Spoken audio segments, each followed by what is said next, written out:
안녕하세요. 조하나입니다. 제가 어렸을 때 우리 집이 그렇게 넉넉한 환경은 아니었거든요. 제가 초등학교에 들어가면서 이제 조금이라도 생활비를 벌어야 되겠다고 생각한 엄마가 이제 맞벌이를 시작하셨는데, 저는 그때부터 잠재적 생산자라고 저를 인식하기 시작한 것 같아요. 얼른 학교를 졸업해서 돈을 벌어서, 돈을 많이 벌어서, 돈을 빨리 벌어서, 뭐 이렇게 살아야 되겠다라는 생각을 계속 하게 됐죠. 고등학교 때 IMF를 겪었고요. 그때는 우리 집뿐 아니라 이 사회 전체가 돈이라는 압력의 공포에 휩싸였던 것 같습니다. 아직도 기억이 나요. 그 IMF를 벗어난 직후에 배우 김정은이 빨간색 스웨터를 입고 하얀 눈을 배경으로 여러분 부자 되세요 라고 외치는 CF가 아주 온 세상을 뒤덮었거든요. 그때부터 이 대한민국 사회 자체의 그 가치가 바뀐 것 같아요. 모든 것으로부터 이 돈, 물질, 부, 이런 것으로 이제 관심이 완전히 옮겨진 것 같아요. 저는 그때 대학에 입학하기도 전에 아르바이트를 하면서 돈을 벌었고요. 대학을 졸업하고 1년 이상을 공무원 시험 준비를 하거나 뭐 어학연수를 가거나 유학을 가는 친구들이 몇몇 있었는데 저는 뭐 생각도 할 수 없는 상황이었습니다. 제 옵션에 없었어요. 그때 이제 저는 언론정보학을 전공했는데 뭐 언론고시라고 불리는 방송사나 신문사 입사시험 준비마저도 사치였죠. 일단 모든 걸 중단하고 공부, 이제 시험 준비에 올인을 해야 되는데 저는 대학을 다니는 내내 일하고 또 대학 졸업 후에도 쉬지 않고 일해야 할 운명이라는 거를 받아들였거든요. 그때 운 좋게 대학 졸업 직전에 취업이 됐습니다. 그때 부장이 아직도 기억나요. 신입사원 그 환영 회식 1차, 2차, 3차로 우리를 몰아넣은 곳이 아주 거대한 그 관광 나이트, 막 몇 층, 여러 층으로 된 그 관광 나이트의 커다란 룸이었거든요. 나는 코요테를 좋아하는데 이렇게 부장이 말 한마디가 떨어지기가 무섭게 그 과장, 대리들 모두가 이제 그 노래방 기기에 앞다퉈서 이제 코요테 노래를 막 줄줄이 예약을 해놓는 거예요. 그 방에서 제가 유일한 여자였는데 밤새 이제 그 잘 적응되지도 않는 그 하이힐을 신고 선체로 탬버린을 치고 흔들면서 그 노래들을 다 불러야 했습니다. 계속 생각했죠. 노래를 부르면서 밤새. 아, 이건 아닌데, 이건 아닌데. 이렇게 내가 버티고 견뎌서 내가 얻을 게 무엇인가? 도대체 나는 무엇을 위해 이렇게 하고 있나? 회식을 마치고 이제 찜질방에 보내주더라고요. 10,000원 한 장 주면서. 그때 이제 스타킹에 올이 다 나갔어요. 그래서 이 스타킹을 다 벗어버리고 이제 퉁퉁 부은 이제 맨다리에 이제 힐이 안 들어가는 거예요. 그래서 그 힐을 꺾어서 신고 이제 머리에서는 이제 사우나에서 나왔으니까 이제 김이 모락모락 나면서 아주 한겨울 추운 그 한겨울에 테헤란 로를 이제 걸으면서 회사로 가는 길에 생각했습니다. 아, 이건 아니구나. 그래서 저는 그 길로 즉시 회사로 돌아가지 않고 집으로 돌아왔죠. 돌이켜보면 언제나 저는 그 무언가를 증명하기 위해서 살았던 것 같아요. 그러니까 제가 이 사회라는 시스템에 쓸모 있는 부품이라는 것을, 이 경쟁에서 낙오되지 않을 만큼 충분히 강하다는 것을 계속 증명하면서 살아왔던 거죠. 제가 20대 때 대학 내내 홍대 클럽에서 아르바이트를 했었는데 당시 유행이었던 그 온라인 쇼핑몰을 열기도 했었어요. 근데 지금 생각해보면 그게 하고 싶어서가 아니라 돈을 벌기 위해서였어요. 뭐 돈을 어떻게 하면 빨리 많이 벌 수 있을까 뭐 이 생각만 하고 있었으니까요. 제가 사업을 운영하면서 잠도 못 자고 밥도 못 먹으면서 막 건강을 해치면서까지 일을 하게 되는 거예요. 이게 잘 안 되는 걸 알죠. 왜냐면 내가 좋아하지 않는 일이니까, 의미가 없는 일이니까 잘 안 되고 있다는 걸 알면서도 억지로 막 꾸역꾸역 밀고 나가요. 근데 그럴 줄 알았지. 누가 하지도 않은 말이 막 제 귓가에 계속 맴돌고요. 그렇게 저는 쉴 줄 모르는 사람이 되어버렸습니다.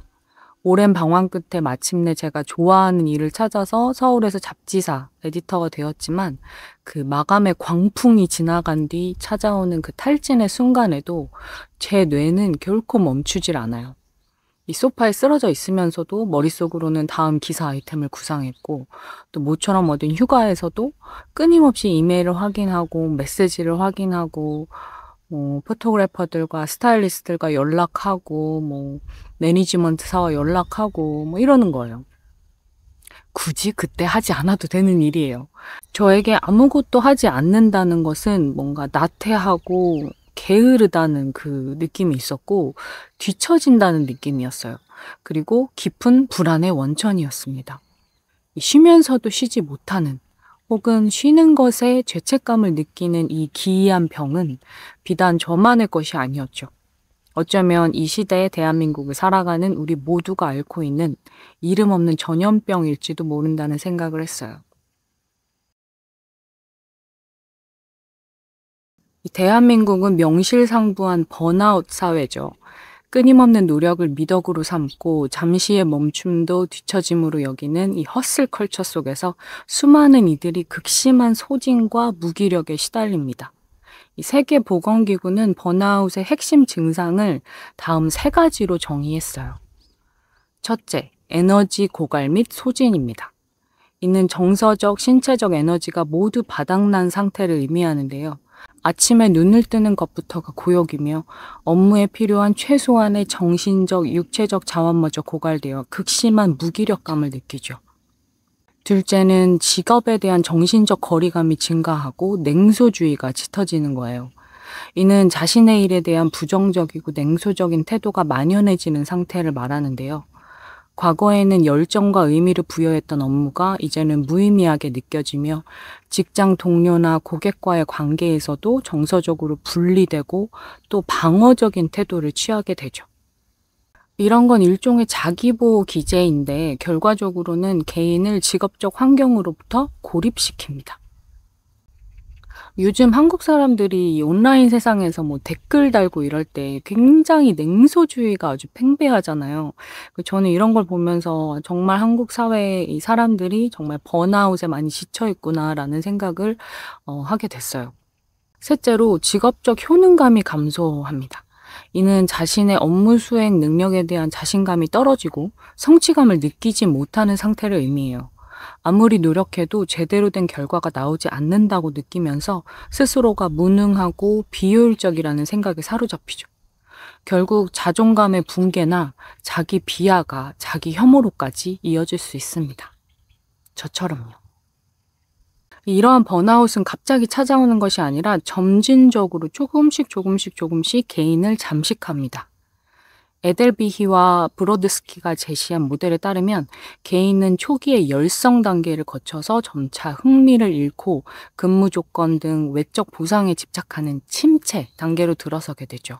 이후 업무에 대한 회의감과 무력감이 커지는 좌절 단계를 지나 결국 모든 감정적 관여를 차단하고 기계적으로 버티거나 이직을 모색하는 무관심 단계에 이르게 됩니다. 이러한 과정은 의욕적인 한 개인이 어떻게 환경적 요인에 의해 체계적으로 조금씩 침식되고 마모될 수 있는지를 보여줘요. 이 번아웃은 피로감, 의욕상실 등 우울증과 유사한 증상을 공유하지만 근본적인 차이가 있어요. 번아웃은 주로 직업적 맥락에 국한되어 발생하는 반면 우울증은 삶의 모든 영역에 걸쳐 전반적인 부정적 감정과 무가치함을 동반합니다. 하지만 만성적인 번아웃을 방치할 경우 이는 임상적 우울증이나 불안장애로 발전할 수 있는 중요한 위험 요인이 된다는 점을 관가해서는 안 돼요. 더 심각한 문제는 마침내 주어진 휴식의 시간에서 온전한 회복이 아닌 또 다른 불안의 원천이 된다는 점이에요. 휴식 시간에 느끼는 불안은 심리학적으로 미래지향적 염려 상태로 정의할 수 있습니다. 이는 명확하고 즉각적인 위협에 대한 반응인 공포와는 구별돼요. 불안은 잠재적인 위협이나 불확실한 미래에 대한 막연한 두려움과 걱정으로 인지적, 정서적, 신체적 요소를 모두 포함하죠. 인지적으로는 나는 쉬는 동안 뒤처지고 있어. 이 시간을 낭비하고 있어. 와 같은 걱정과 반추적 사고가 나타나고 정서적으로는 초조함, 짜증, 막연한 두려움을 느끼며 신체적으로는 심장박동 증가, 근육 긴장, 소화불량과 같은 반응이 동반됩니다. 이러한 휴식 불안의 기저에는 인지행동 모델에서 설명하는 인지 왜곡이 자리 잡고 있어요. 지속적인 성과 압박과 경쟁 환경은 개인의 사고방식을 왜곡시켜서 휴식과 같은 중립적인 상황마저 위협처럼 해석하게 되는 거죠. 즉, 아무것도 하지 않은 상태를 실패나 도태의 신호로 받아들이는 자동적 사고 패턴이 형성되는 것입니다. 더 나아가 본래 불안을 유발하지 않는 중립자극, 즉 휴식이 반복적으로 부정적인 결과, 예를 들어 뒤처짐에 대한 공포, 성과 압박 이런 것들과 연관이 되면서 나중에는 휴식 그 자체가 불안 반응을 자동적으로 촉발하는 조건 자극으로 변모하게 되는 거죠. 결국 우리 뇌는 휴식 이꼴 위험이라는 공식을 학습하게 되고 쉬는 시간에도 교감신경계가 활성화되어 편히 이완하지 못하는 상태에 이르게 돼요. 번아웃은 불안을 관리하는 데 필수적인 인지적 자원을 고갈시켜 버립니다. 뇌의 집행기능, 특히 감정 조절, 충동 통제, 주의 전환 등을 담당하는 전두엽의 기능은 만성 스트레스로 인해 저하되게 되죠. 이로 인해 불안한 생각이 떠올랐을 때 이를 억제하거나 다른 긍정적인 생각으로 전환하는 능력이 현저히 떨어지게 됩니다. 동시에 휴식 시간에 경험하는 불안은 번아웃으로부터 회복하는 과정을 철저히 방해해요. 진정한 회복은 심리적, 생리적 이완 상태, 즉 부교감 신경계가 활성화된 상태에서 이루어지거든요. 하지만 휴식 불안은 오히려 교감 신경계를 지속적으로 활성화시켜서 신체와 정신을 긴장 상태에 머무르게 하는 거예요. 쉬고 있는데도 말이죠. 이는 소모된 에너지를 재충전하고 정서적 균형을 되찾는 과정을 원천적으로 차단합니다. 이러한 상호작용은 치명적인 하강 나선을 만들어내요. 번아웃으로 인해 불안에 취약해지고 불안으로 인해 번아웃에서 회복하지 못하는 상황이 반복되는 것이죠. 특히 번아웃의 핵심 요소인 직업적 효능감 감소와 냉소주의는 이 악순환을 더욱 가속화하게 됩니다. 자신의 일에서 의미와 성취감을 잃어버린 상태에서 맞이하는 휴식은 나는 무엇을 위해 이렇게 애쓰는 거지? 이런 실존적인 불안과 공허함을 마주하는 고통스러운 시간이 되죠. 결국 휴식의 텅 빈 시간은 번아웃이 남긴 공허한 마음으로 채워지고요. 이것은 다시 다음 날의 업무를 더욱 힘들게 만드는 원동력이 됩니다.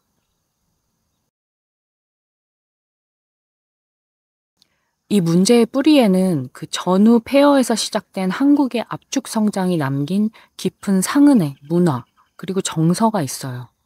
속도, 효율, 희생을 최고의 가치로 여기는 시대 정신은 개인의 삶에 깊이 각인되어 유년기의 입시 경쟁부터 청년기의 취업 경쟁, 그리고 직장 내 생존 경쟁에 이르기까지 삶의 모든 단계에서 끊임없는 경쟁을 당연시하는 문화를 낳았습니다. 이러한 환경 속에서 휴식은 재충전을 위한 필수 요소가 아니라 경쟁에서 뒤처질 수 있는 사치 혹은 나태함으로 인식되기 쉽습니다. 이 학습된 불안은 통계로도 명확히 드러나요. 한국의 연평균 노동시간은 OECD 평균을 400시간 이상 초과하면서 세계 최고 수준인 반면 주어진 연차 휴가마저 절반 가까이 사용하지 못하죠. 여기에 한국 특유의 집단주의 문화와 눈치라는 사회적 규범이 더해져요. 공동체의 조화와 위계 질서를 중시하는 문화는 개인이 자신의 피로와 스트레스를 솔직하게 표현하고 휴식을 요구하는 것을 어렵게 만들죠. 동료에게 업무 부담을 전가한다는 미안함도 있고요. 조직에 대한 헌신이 부족하다는 신호로 해석될 수 있다는 불안감도 있어요. SNS의 일상화는 타인의 화려한 성공과 완벽해 보이는 일상을 실시간으로 생중계하면서 나만 뒤처지고 있구나 하는 공포를 끊임없이 주입하고 있죠. 스마트폰은 일과 삶의 경계를 허물면서 퇴근 후에도 주말에도 심지어 휴가지에서도 우리를 상시 연결, 하이퍼 커넥티비티라고 하죠. 이 상시 연결 상태에 묶어둡니다. 뇌가 일로부터 완전히 벗어나서 휴식 모드를 전환될 틈을 주지 않는 거죠. 이러한 사회적 압박은 단순한 심리적 불편감을 넘어서 우리 뇌의 구조와 기능을 물리적으로 변화시킵니다. 만성 스트레스는 우리 몸의 스트레스 호르몬인 코르티솔을 지속적으로 분비시켜 이성적 판단을 담당하는 전전두피질의 기능은 악화시키는 반면 뇌의 공포 및 위협 탐지 센터인 편도체는 과활성화시킵니다. 뇌 자체가 사소한 자극에도 쉽게 불안을 느끼는 이 생존 모드에 고착되는 것이죠. 성과와 성취가 개인의 가치를 증명하는 사회에서 이 일이라는 것은 뇌의 보상 피로를 자극하는 가장 강력한 도파민 공급원이 됩니다. 이 과정이 반복되면 뇌는 일에 중독되고 일하지 않는 휴식 시간에는 약물 중독자의 금단 증상처럼 무기력함, 초조함, 불안을 느끼는 보상결핍 증후군에 빠지게 되죠. 아무것도 하지 않는 것이 고통스럽게 느껴지는 강력한 신경화학적 이유가 바로 여기에 있어요. 제가 제일 부러워하는 사람이 멍 때리는 사람, 아주 멍을 잘 때리는 사람인데요. 심지어 우리가 아무 생각 없이 멍 때릴 때 활성화되는 그 뇌의 디폴트 모드 네트워크마저 우리를 배신하게 됩니다. 이 만성 스트레스 상태에서 이 네트워크는 과거의 실수를 계속해서 곱씹고 미래의 실패를 걱정하는 고통스러운 반추의 통로가 돼요. 쉬기 위해 눈을 감으면 불안한 생각들이 자동적으로 재생산되면서 우리를 더욱 괴롭히는 이 악순환이 반복되는 이유죠. 저는 이 지독한 악순환의 고리를 끊기 위해 결국 직장을 그만두고 한국을 떠나는 결정을 했습니다. 제 피난처는 그 현지인들보다 유러피안 장기 체류자들이 더 많은 태국의 아주 작고 외딴 섬 꽃다우라는 곳이었는데요. 독일, 영국, 프랑스 등 서유럽 국가에서 다이빙을 하러 온 사람들은 한 달 이상 휴가를 즐기는 게 굉장히 당연하고 일상적인 건 거예요. 너 여기 얼마나 있어? 얼마나 놀러 왔어? 이렇게 물어보면 그 친구들은 기본이 2주, 한 달, 막 이래요. 저는 직장 생활을 하면서 그 사직서를 낼 작정을 하게 되기까지 일주일 이상의 휴가를 받아본 적이 없거든요. 그래서 저는 한국을 떠나고 그 꽃다우란 섬에 갔을 때 태어나 처음으로 명함이 없는 삶, 그리고 제 이름 석자로 살아가는 법을 배우고 또 찾고 싶었어요. 직장을 그만두고 처음 그 섬에 갔을 때 사실 직장과 직함 이런 것들, 제 이름 앞에 있는 이 수식어를 모두 걷어냈을 때 덮친 그 자유에 저는 말 그대로 압도되었죠. 하지만 그곳에서의 삶 역시 완벽한 해답은 아니더라고요. 아주 기억에 남는 한 친구가 있는데 그 섬에서 만난 한 친구 이름이 브라이언이었어요. 미국에서 온 친구였는데 그 친구는 진짜 그야말로 칠함의 의인화 그 자체였습니다. 제가 한국에서 잡지사 생활을 할 때 인디 음악 쪽, 특히 힙합 쪽 뮤지션들이 치어 이런 얘기 많이 하죠. 근데 정말 그 친구는 그 칠의 전형이었어요. 그 친구는 약속 시간에 좀 늦어도 미안해하지도 않았고 다이빙을 하다가도 피곤하면 그냥 그늘에 누워서 낮잠을 자요. 가르쳐야 되는 학생들이 있는데 말이죠. 하기 싫은 일을 미루는 것도 부끄러워하지 않아요. 그런데 그 친구가 할 일들은 또 잘합니다. 어떻게 이상하게 열심히 하지 않는데도 굉장히 칠하게 하는데도 어떻게 잘해요. 그리고 그 친구가 다이빙을 가르쳤던 학생들도 굉장히 반응이 좋아요. 한때 저는 그런 칠하면서도 일을 잘 마무리해가는 그런 태도가 너무 부러워서 한번 따라해보려고 애를 쓴 적이 있었거든요, 일부러. 하지만 제 안에 열심히 하는 병은 정말 끈질겼어요. 이 남들이 쉴 때 무언가라도 해야 저는 마음이 놓였고 하루의 계획을 세우지 않으면 굉장히 불안하고 또 그 계획을 다 지키지 못한 날에는 어김없이 혼자 막 자책하고 죄책감에 시달렸습니다. 아무도 뭐라고 하는 사람이 없는데도 말이죠. 제가 있는 섬에 놀러온 한국인들 역시 마찬가지였어요. 한국인들은 놀러 오면 아침이면 가장 일찍 조식을 먹으러 이제 호텔에서 줄을 섭니다. 이제 얼마 전에 그 발리의 그 고급 리조트에서 그 조식을 먹으려고 줄을 서 있는 그 한국인들을 이제 찍은 그 한 유러피안이 이제 포스팅한 그 영상 바이럴 된 걸 봤는데 정말 그래요. 그리고 그 한국인들은 여행이나 휴가를 오면 하루가 빼곡하게 일정을 짜죠. 휴가에 와서도 막 풀 메이크업하고 막 풀 착장을 놓치지 않습니다. 시간이 오래 흘러서 모르는 사이에 이제 꽤 저도 모르게 이제 느긋해지는 거예요. 그 섬에서 이제 시간을 보내는 뭐 1 년, 2 년, 3 년, 뭐 5 년, 10년 이렇게 가까워져 오면서 저도 모르게 좀 더 이제 릴렉스해지고 치일해지는 거죠. 그러면 그때마다 이제 그런 한국인분들 이제 손님들 오시면 너무 열심히 누군가에게 보여주려고 막 휴식을 일처럼 즐기는 것 같아서 그 모습이 너무 안쓰러운 거예요. 저도 그랬으니까요. 그래서 항상 한국인들 손님에게는 "아 오늘은 그냥 아무것도 하지 말고 그냥 쉬세요." 해변에 하루 종일 이렇게 널브러져 있는 그 유럽 친구들, 그 친구들은 정말 하루 종일 해변에 그 타올 하나 깔고 하루 종일 누워서 뭐 책 보고 뭐 물에 들어갔다가 뭐 비치 발리볼도 했다가 막 이렇게 하루 종일 해변에서 아무것도 안 하고 시간을 보내잖아요. 근데 한국인들이나 저도 그렇습니다. 해변에 가면은 30 분을 못 누워 있어요.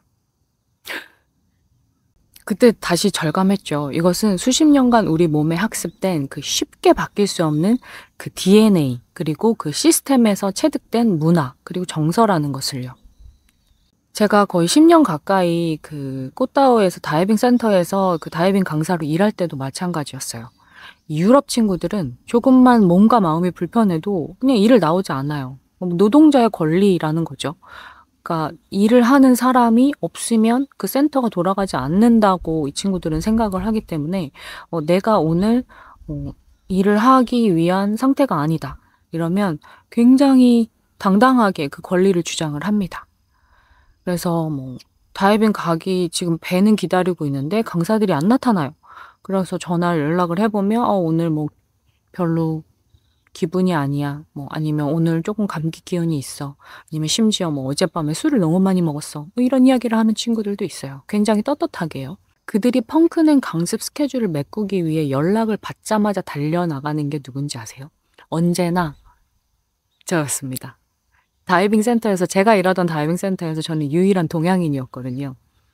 보스와 매니저는 언제나 이제 연락을 해요. 이제 누가 뭐 어떤 강사가 펑크를 내고 다이빙 강습을 가야 하는데 나타나지 않는다, 이러면 저에게 항상 연락을 먼저 합니다. 그리고 항상 그들은 말해요. 하나 네가 원치 않으면 하지 마. 뭐 강요도 의무도 아니야.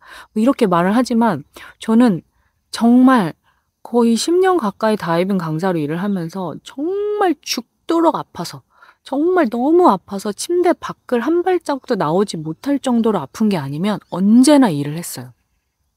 저의 멘토였던 그 클라우드라는 그 영국인 친구가 저에게 했던 말이 떠올라요. 그 친구가 저한테 그러더라고요. 다이빙 왜 그렇게 열심히 해? 재밌게 해야지. 태어나 평생을 열심히 해라, 열심히 해라 라는 말을 들으면서 살아온 저는 언제나 그 결과를 위해서 과정을 희생하는 데 익숙했어요. 하지만 그 섬에선 나 빼고 모두 왜 열심히 해야 돼? 라고 저에게 반문을 하더라고요.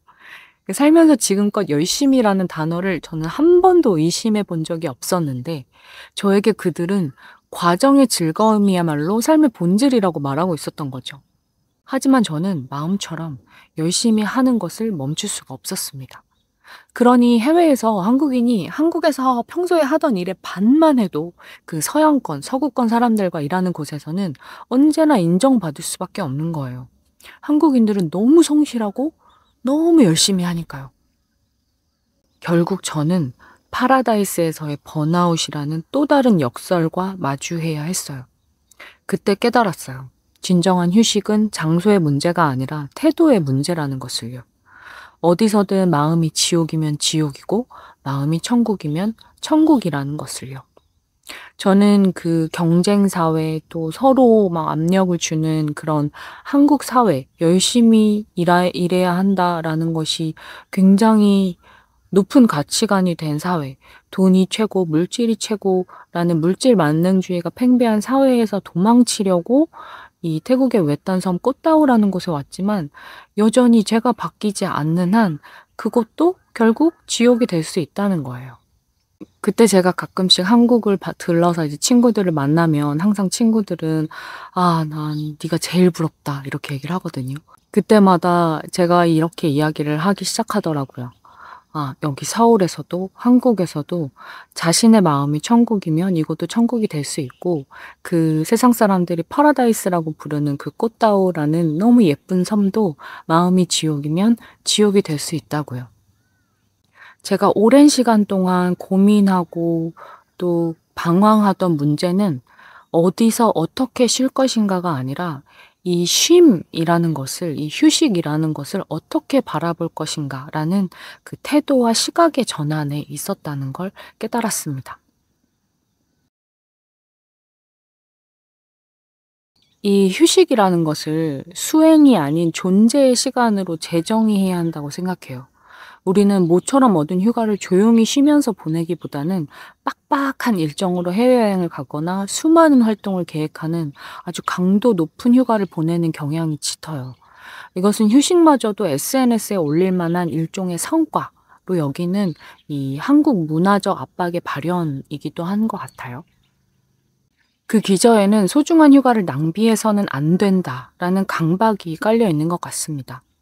1년 내내 억눌렸던 경험에 대한 욕구를 짧은 시간 안에 모두 해소하려는 보상 심리, 그리고 SNS에 올릴 만한 있어 보이는 휴가를 보내야 한다는 사회적 압박이 결합된 거죠. 그 결과 휴가는 재충전의 시간이 아니라 또 다른 스트레스와 피로를 유발하는 프로젝트처럼 되어버리는 거죠. 이러한 성과주의적 휴식은 진정한 이완과 회복에 필요한 심리적 내려놓음을 방해하는 겁니다. 휴식의 가치를 내재적 평온함에서 찾는 것이 아니라 얼마나 많은 것을 보고 경험했는지, 얼마나 인상적인 사진을 남겼는지와 같은 외적인 척도로 평가하기 때문이죠. 이 강도 높은 휴가 대신 우리는 아무것도 하지 않을 자유를 스스로에게 허락해야 하는 것 같아요. 처음에는 불안할 거예요. 저 역시 그랬거든요. 이 섬의 해변에 가만히 누워있으면 서울에서처럼 무언가 생산적인 일을 해야 한다는 죄책감이 파도처럼 밀려와요. 하지만 그 불안의 파도가 지나가도록 내버려 두었을 때 비로소 내 존재를 감싸는 따뜻한 모래의 온도와 살갗을 스치는 바람의 감촉, 그리고 멀리서 들려오는 아이들의 웃음소리를 느낄 수 있게 되었습니다. 아무것도 하지 않는 것은 낭비가 아니라 그동안 외면했던 세상의 감각과 나의 존재를 다시 연결하는 소진된 뇌와 영혼을 위한 가장 근본적인 영양분이에요. 철학자 파스칼이 이런 말을 남겼죠.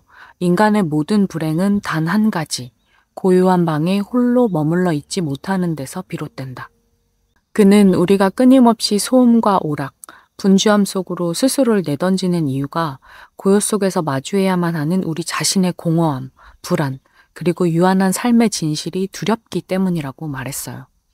우리가 아무것도 하지 않는 시간을 낭비라고 여기면서 죄책감을 느끼는 그 근본적인 이유가 바로 여기에 있는 것 같아요. 쉼은 그저 멈춤이 아니라 그동안 애써 외면해온 나 자신과 정면으로 마주하는 시간이기 때문이죠. 그리고 오늘날 파스칼이 말한 그 고요한 방에 들어가지 못하도록 우리의 문 앞을 지키고 서 있는 가장 강력한 문지기는 바로 우리 손안의 스마트폰입니다. 의미 없는 약속으로 캘린더를 채우고 끊임없는 새로운 자극으로 우리의 감각을 마비시키는 이 작은 기계는 우리가 결코 홀로 남겨지지 않도록, 그래서 우리 자신과 마주하지 않도록 돕는 거죠. 그렇기에 고요한 방에 머무는 힘을 되찾기 위한 첫 번째 저항은 바로 이 디지털 세상으로부터 의식적으로 거리를 두는 것에서 시작되어야 한다고 생각해요. 잠들기 전 1시간, 주말에 반나절이라도 좋아요. 스마트폰을 멀리하고 세상의 소음으로부터 나를 분리시키는 거예요. 스마트폰을 내려놓는 건 고장난 라디오처럼 불안한 생각만 증폭시키던 나의 뇌에게 비로소 침묵을 선물하는 행위였어요. 그렇게 하면 비로소 타인의 평가와 비교의 시선에서 벗어나 온전히 나의 감각과 내면의 목소리에 집중할 수 있게 됩니다. 그리고 우리는 목적 없는 만남을 되찾아야 해요. 이 서울 같은 대도시에서의 만남은 대부분 명함과 직함, 필요와 목적의 교환이 주를 이루죠. 우리는 관계마저도 성과로 여기면서 나에게 도움이 될 만한 사람과 그렇지 않은 사람을 끊임없이 저울질합니다. 하지만 섬에서는 달랐어요. 제가 살던 작고 외딴 섬에서는 사람들이 서로의 과거를 묻지 않았고 미래를 계획하지도 않았어요. 그저 오늘의 노을을 함께 바라보고 밍밍한 영국식 차를 나누어 마시면서 서로의 서툰 농담에 웃어주었죠. 성과를 증명할 필요도 유용한 정보를 교환할 의무도 없는 그 관계의 쓸모없음이야말로 지친 영혼에게는 가장 큰 위로가 됩니다. 거창한 인맥이 아니어도 좋아요. 그저 함께 침묵해도 어색하지 않은 친구. 내 서툰 농담에 기꺼이 웃어주는 단 한 사람. 그런 느슨하고 무해한 연대를 우리 곁에 두는 거죠. 마지막으로 우리는 딴짓의 가치를 재발견해야 된다고 생각해요. 생산성과 효율성의 잣대로는 쓸모없어 보이는 행위들. 예를 들면 목적 없는 산책, 종이 귀퉁이에 의미 없는 선들을 그리며 잠시 길을 잃는 것, 종이 이것저것에 해놓은 작은 낙서들, 오래된 음악에 잠겨서 창밖에 구름이 흘러가는 것을 하염없이 바라보는 것 등등 너무 많죠. 이런 것들이야말로 이 과열된 우리 뇌를 식히고 디폴트 모드 네트워크를 건강하게 활성화시키는 최고의 명상입니다. 지금 돌이켜보면 제 인생의 가장 빛나는 문장들은 마감 압박 속에서 쥐어짠 것이 아니라 텅 빈 오후의 공상 속에서 발길이 이끄는 대로 섬의 낯선 골목을 헤매던 목적 없는 산책길 위에서 문득 선물처럼 찾아왔어요. 쓸모없음의 쓸모를 우리는 다시 믿어야 합니다. 이게 얼마짜리야? 이게 돈이 돼? 이런 생각 말고요. 하지만 이러한 개인적인 저항과 노력만으로는 충분하지 않은 것 같아요. 궁극적으로 번아웃과 휴식 불안 문제의 근본적인 해결은 성공과 좋은 삶에 대한 한국 사회의 가치관을 재정립하는 데에 달려 있습니다. 직업적, 경제적 성취가 개인의 가치를 결정하는 유일한 잣대라는 낡은 신화에 도전하는 광범위한 사회적 대화가 필요해요. 이러한 대화는 휴식과 여가의 내재적 가치를 재발견하는 것에서부터 시작해야 한다고 생각해요. 휴식을 더 많은 생산성을 위한 도구로만 여기는 시각에서 벗어나 그 자체로 인간의 존엄성, 창의성, 그리고 공동체적 유대를 회복하는 필수적인 시간임을 사회적으로 합의해야 합니다. 경제적 지표만으로는 측정할 수 없는 삶의 질, 정신적 안녕, 그리고 의미 있는 관계의 중요성을 교육과 미디어를 통해서 지속적으로 강조해야 해요. 이것은 단기적인 처방을 넘어서 다음 세대가 이 지독한 번아웃의 굴레에서 벗어나 지속 가능하고 의미 있는 삶을 살아갈 수 있도록 우리가 만들어 주어야 할 가장 근본적인 토대입니다. 번아웃이나 휴식 불안은 당신의 잘못이 아니에요. 제 잘못도 아니에요. 그것은 멈춤을 허락하지 않는 사회가 우리에게 남긴 깊은 상처입니다. 우리는 지금 모두 너무 지쳐있죠. 열심히라는 주문에 길들여져서 정작 자신의 영혼을 갉아먹는 소리는 듣지 못한 채 위태로운 줄타기를 하고 있어요. 우리는 그 상처를 함께 들여다보고 각자의 섬에서 고유한 쉼의 리듬을 되찾아가는 느슨한 연대를 시작해야 합니다. 당신은 오늘 온전히 당신 자신의 숨소리를 얼마만큼 들어주었나요? 조하나의 아일랜드였습니다. 제 이야기에 공감하신다면 좋아요와 구독으로 응원해주시고 우리는 여기서 다시 만나요.